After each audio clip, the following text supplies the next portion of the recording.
Hello and welcome to this new type of episode where we will be looking at the new cards that enter Standard. And for this first one I am just looking at the Lorwyn cards because the set has just dropped and has really entered the meta by now. And we see here, for example, the first one is Requiting Hex. It's a 1 mana removal that of course then enters the format. But what we will be doing is not just looking at the card but also at its lore. So we will be looking at why is this crow-like or raven-like elemental being grabbed by the roots of the forest. Well, first of all, I think we have to see this as a way where we are seeing something that has returned but hasn't really returned, which is often the case with Lorwyn Shadowmoor. Let me explain. So what we see here is a crow-like elemental being taken by the magical roots of Shadowmoor, but we don't know what it has done. Of course, it is a removal spell, so it usually doesn't have too much of a story. And then the vines make me think of the nettle vine from Lorwyn, which would take over creatures and trees, grant them power, and then kill them slowly.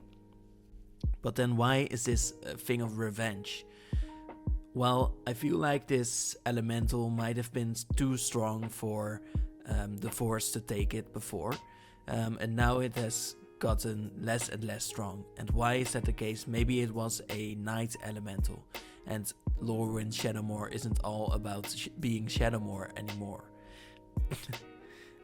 So right now it might be a little bit too weak because the night has been taken away from it and now the forest is taking it up, and maybe the blue energy we are seeing is the forest taking its energy for itself. It's something like that, I feel like, because the forest must be taking some energy because it is gaining to life.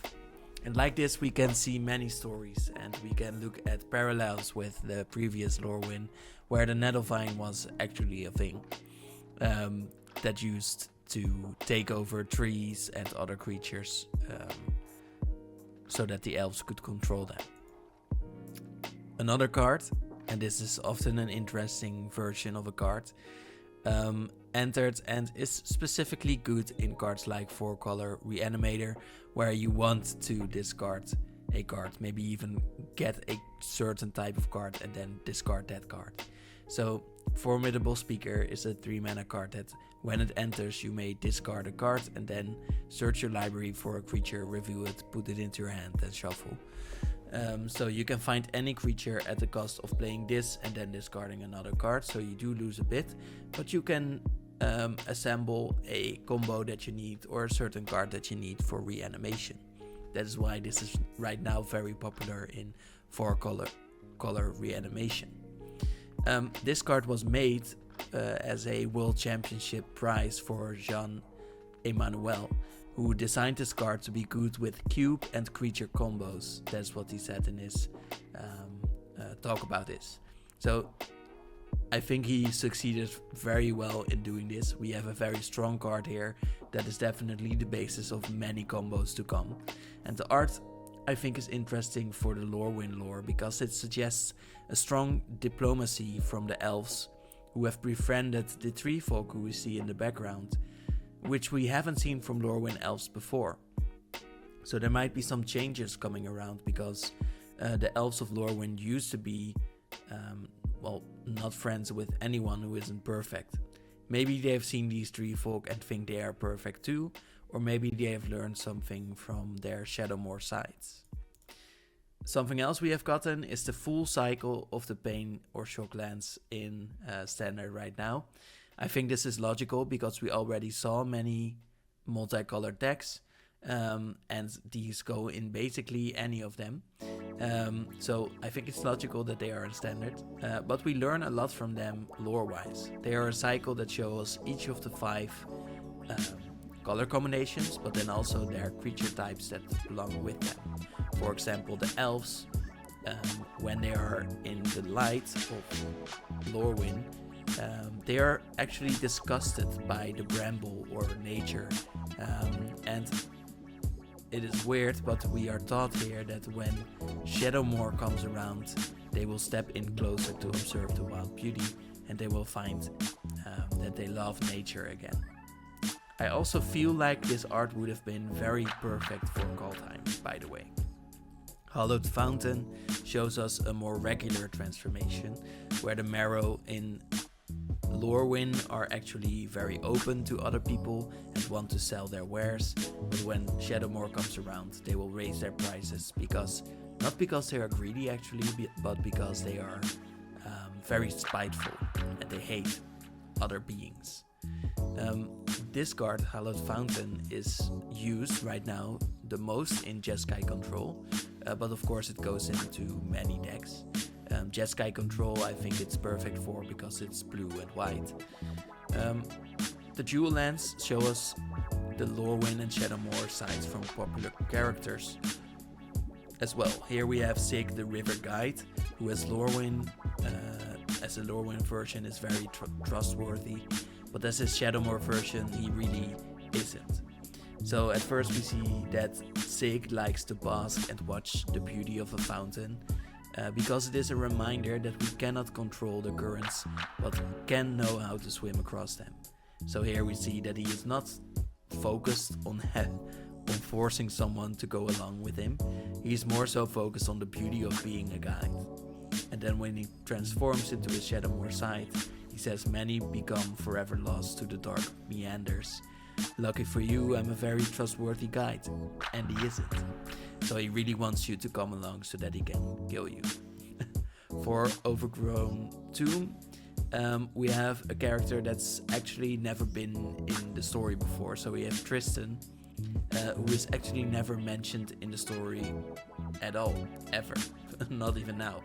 So in his card he switches from being a Callous cultivator to a Callous color, which really isn't on point for the flavor that he's in. But I think this is because in Lorwyn elves have to be perfect. And wizards take this to mean not expressing emotion, like grief. Here we see in the flavor saying that our ascension is rooted in our grief, but we must not express such an unsightly emotion. Tristan knows that it is necessary to have grief, because of that grief they can know that perfection is needed or something. And then in Shadowmoor, elves should be a people that want to protect what's beautiful. Though Tristan should be a color according to his own card, and here he is shown to want to protect what's beautiful. So I really don't know what that being a color is about. But it says, from grief grows anger, and from anger grows the will to protect what remains. And what is actually most interesting and beautiful is the fact that in this version of the art, we see what might be a safe hold, which Shadowmoor elves use to hide in and to hide whatever is beautiful in. They stand to protect it, and usually it's these safe holds stand on a she-knoll where dead spirits of elves come together. We can see how this is linked to grief, because the Lorwyn elves hide it under the hill. The Shadowmoor elves protect it, but they do let it shine. They want the beauty to be out in the world, but they also want to protect it. Two more lands, the Steam Vents and the Blood Crypt. The Steam Vents shows us that the Flamekin come together in the light, but are alone in the dark. So the Flamekin were drawn towards warm laughter from other Flamekin that have some fun. And then once the skies darkened, they turned back to the lonely peak of the mountain where they stand alone and disconnected from the others. I think it is interesting right now that I look at it, and I want to see if this is true for the other ones too, so I'll go back for a moment. No, it is not at all. Look at this Hallowed Fountain where the blue is on the right and the white is on the left. And now look at this, where the blue is on the right and it's on the left here, and the red is on the left and the red is on the right here.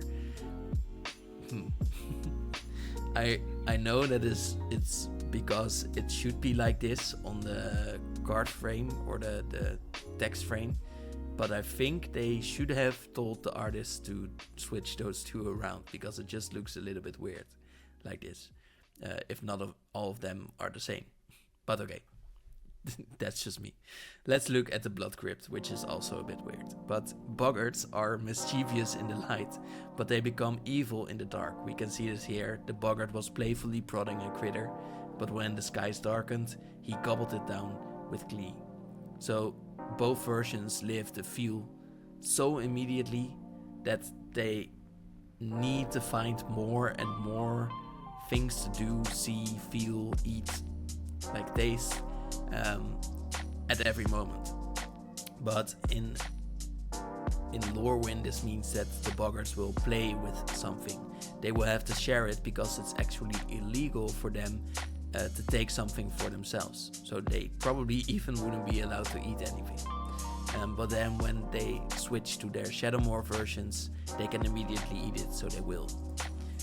Now, for this, for the Steam Vents version of the dual-sided card, it is used mostly in Izzet Prowess, which is, I think, also logical because Izzet needs perfect lands because they aren't in green.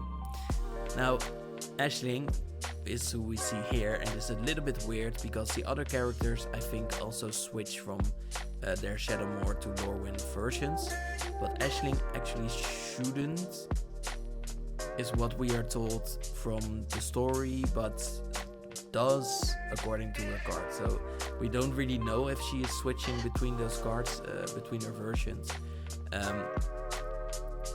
but she might. So Ashling is at least a more balanced point of view, because in the Lorwyn version we see that she says consider water and fire, enemies at first, but they join to make relaxing steam. So once fire and ice or water join, they become steam, and that is a relaxing thing. But when she switches to her Shadowmoor side, she says that without strict control, fire will melt the ice, and that will result into water dousing the fire. And she doesn't want that. She wants the things to be their own separate element, fire and ice, or fire and water. So the difference here between the elementals that we are shown is that in their Lorwyn version they like elements to mingle and be together, and in their Shadowmoor version they like for them to be controlled and apart from each other so that they can be their own separate element. Why she's switching here, apparently she does switch between Shadowmoor and Lorwyn sides, but maybe it just takes a little bit of time. Now for Rakdos, or the Blood Crypt, we see that it is used mostly in the Rakdos discard deck. Again, Rakdos really needs the dual-sided lands, so that is, I think, why the green ones are used more in even more colored decks, where the Rakdos or the Izzet ones aren't. Here we see Auntie Grub, who loves to share knowledge in her Lorwyn side. For example, telling people not to bring her toes, only finger bones. And apparently this knowledge allowed her to defeat elves and fractions before and live for multiple centuries. So this is actually very important knowledge for you to have too. At her Shadowmoor side, she hoards knowledge and apparently ingredients too. The last land is a Temple Garden, and it is the least popular one. This one is used mostly in bent airbending decks, which is getting more popular, so I feel like this land will be more popular too. Here we see the Kitkin, who love to admire flowers during Lorwyn times, but they are very afraid and want to prepare for the harsher seasons, and they ripped up the roots from the flowers for the next season on their Shadowmoor sides. You can also see this in the art, where the flowers are actually gone on the Shadowmoor side. So in the multiple versions card, or the transforming card, we see Bridget, who actually talks about flowers too. This seems to be a sort of theme that they're going for in the Eclipse set. She says in her Lorwyn version, I planted these flowers as a wee lass. Oh, how they've grown big and strong. So apparently she had to venture outside of her town or place to find this temple. And here she had planted these flowers and they have grown strong. In our Shadowmorph version, you can see that the place is a little bit more overgrown because it hasn't been tended to. People stay in their homes and don't go outside to find a temple. So in their Shadowmorph version, the Kifkin trusts no one, and Bridget doesn't either. She says, "Never venture past our walls, children. In the wilds, the wicked lie in wait. They stay inside, stay together, and don't trust anyone." The next one is very interesting. It's a creature again. It's the Moonshadow, which is an elemental. And on Shadowmoor and Lorwyn, elementals are versions or manifestations of emotion. They can be manifestations of hopes and dreams, or they can be manifestations of fears and nightmares who have come to life. And right here, I feel like we see more of a fear and a nightmare than a hope or a dream. So I feel like this says that the moon shadow, or like the shadow of the light that comes from the moon, is telling us that people are afraid of the changing between Shadowmoor and Lorwyn. It could show us that people have been so afraid of turning into their Shadowmoor sides, or the Shadowmoor people being afraid of turning into their Lorwyn sides, that this elemental has come to being. And it seems to be that this is the strongest one as well. Interestingly, we see how elementals work on Shadowmoor Lorwyn, where they start out very fragile but become stronger over time. And in this case, we see that the Moon Shadow enters with 6-1 counters on it, starting as a 1/1. Then whenever one or more permanent cards are put into your graveyard from anywhere, while this creature has a -1 counter on it, or maybe this shows us that we are losing people to their Shadowmoor or Lorwyn sides, or maybe they die, we see that this elemental grows stronger. I choose to believe it's the first one, but the other side does work better in the decks that Moonshadow is in, like mono black skeletons, where you can easily play this for 1 mana and then have a bunch of skeletons die and have this become a 7/7 with menace. I love that this is being used right now for its intended purpose of just being a very big creature very soon. 4-color Reanimator is very happy with many of the elementals too. We have, for example, Deceit and its whole cycle, which have the ability to evoke the creature for 2 mana. This is why it's good there, because evoking a creature means you get to get it into your graveyard, and any Reanimator deck will be happy to have a big creature into their graveyard. Now, Deceit is an elemental that has sprung to life from people betraying others. Something that probably comes from the Marrow, or the Merfolk who steal a lot, or the goblins that murder anyone from the shadows. The creature itself bounces a spell to your hand and then lets you discard it or force you to discard it, just as if it was a murder spell on a stick, which seems logical from a creature luring in people with its light and then having these giant teeth to finish the job.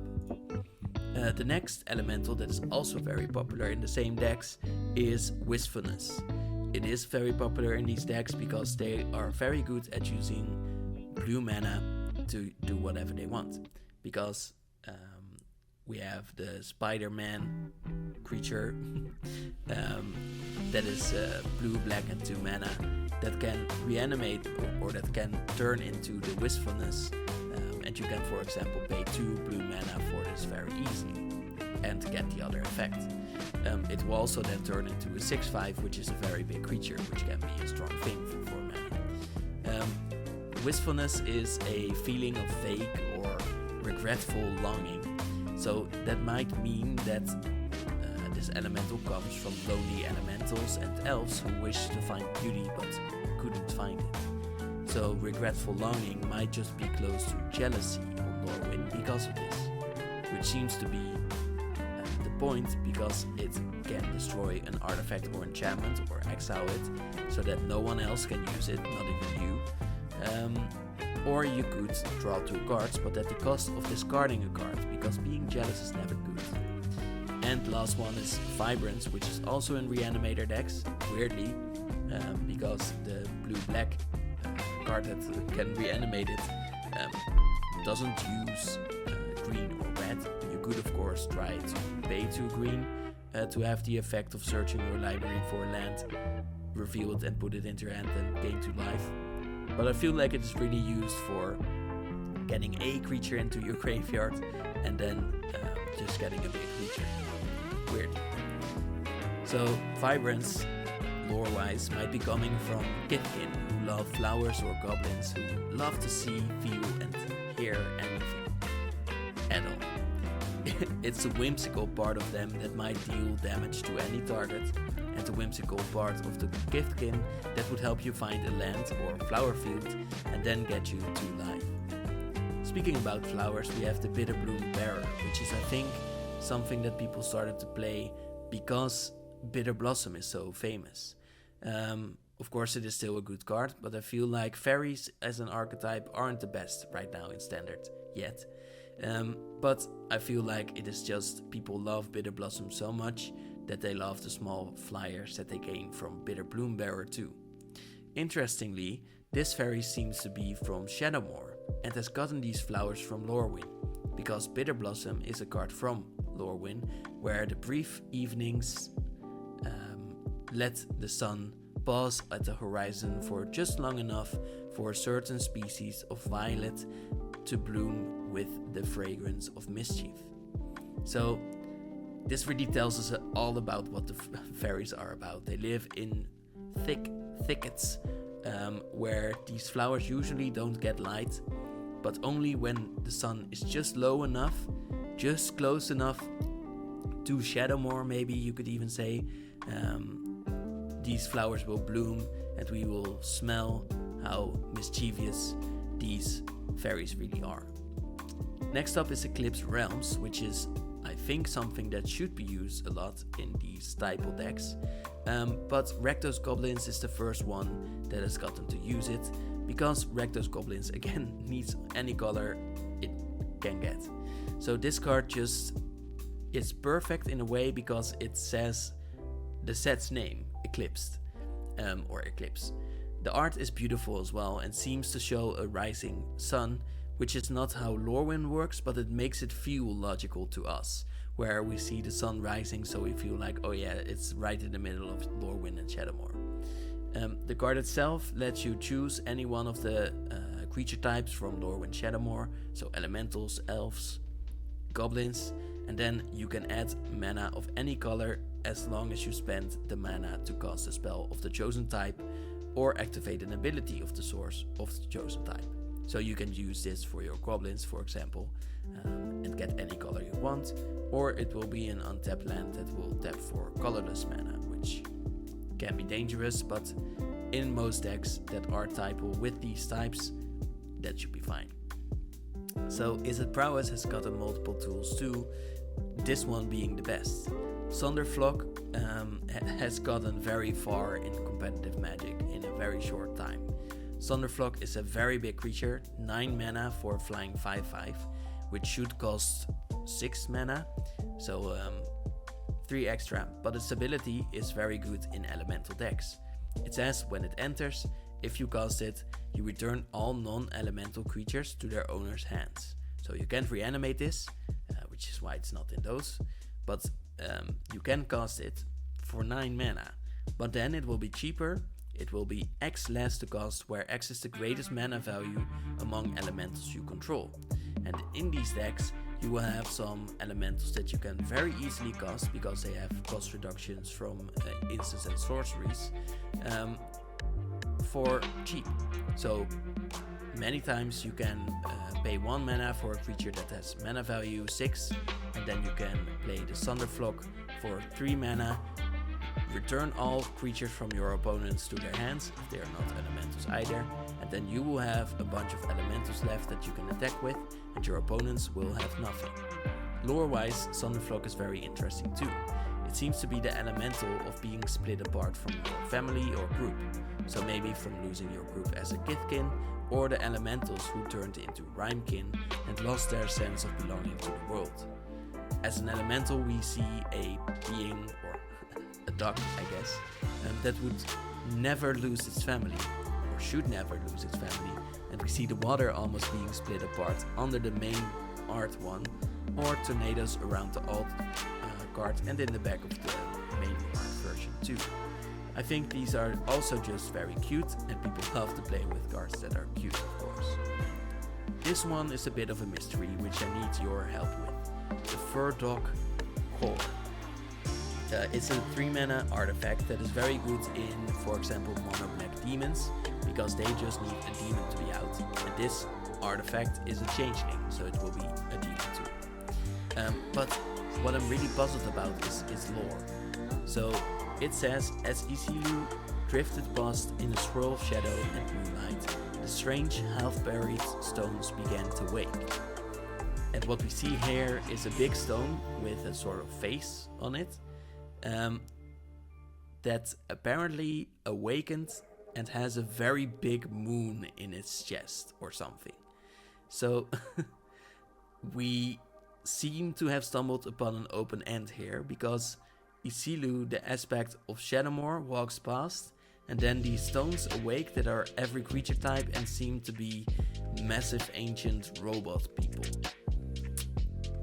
So yeah, let me know what you think these are about. I really don't know. Talking about some questions we have here Ajani, the Outland Chaperone. Before we look at any lore, let's look at the abilities. Ajani, well, let's mix it a little bit. Ajani can, for its +1, create a 1/1 Githkin. And Githkin, Ajani doesn't really have anything to do with him. So that's not loreful, it's just needed for draft or something. Ajani also can deal 4 damage to target tapped creature.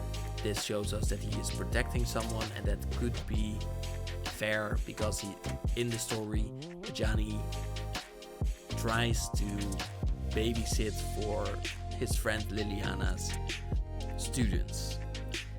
And then these students, who are mostly mana value 3 or less, can be saved by Ajani with its ultimate, where you look at the top X cards of your library, where X is your life total, and you may put any number of non-net permanent cards with mana value 3 or less from among them onto the battlefield. So very strong. You will never do this because it's a -8, but if you do get it, it should be strong.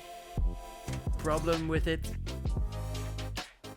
almost all students are mana value 3 or less, so we can save Abigail, Carol and Tam, just not Sanar. So it is almost a flavor win, which is a little bit frustrating because the rest of the story of Ajani, who is a Leonin from Naya, who got outcast for his fur color, got manipulated by a dragon, saw his friend die, I guess in very, very weird ways, and then got turned into a Phyrexian, and then turned back again to join the Absent on Tarkir, and now he's just a babysitter for his friend Liliana, and this card doesn't even fit. So why did they choose Ajani for the Planeswalker to be in this set? I am puzzled. Yeah. Last but not least, definitely not least, we have Ashling, the Rekindled or Rimebound, which is also a little bit weird, lorefully, but we can sort of understand what is going on here if we read between the lines. So we saw in the story that Ashling can help others not turn into their Shadowmoor selves, or I guess turn into their other selves when they are around Ashling. But here we see that Ashling can indeed turn into a Rimebound version of herself, which isn't the same being she used to turn into before, but now she turns into a Rimebound because when the Phyrexians attacked Shadowmoor Lorwyn, the elementals stopped or turned into this weird new Rimebound thing where they wanted to be alone from the others. That's now how they turn. So, but Ashling can help others not turn into their Shadowmoor selves. But then why does she turn into her Shadowmoor self? So I'm not really sure, but maybe it works for a limited amount of time and then Ashling still transforms. That's what I think, at least. The abilities say that when Ashling Rekindled enters or transforms, you may into Rekindled, you may discard a card, and if you do, you draw a card, and then you may transform Ashling into Rimebound. to say whenever this creature transforms into Rimebound and at the beginning of your first main phase, add 2 mana to spend on creatures or on spells with mana value 4 or greater. Maybe because the elementals have turned into something that is more to do with big fairy spells instead of just being a friendly elemental that wants to have fun with nature. I think. Let me know if there's anything you think I've got wrong or anything you think I've got right, and what you think about this way of looking at standard cards through the lens of mostly their stories. Let me know. And in any case, I'd like to thank you for watching. Have a nice day. Bye.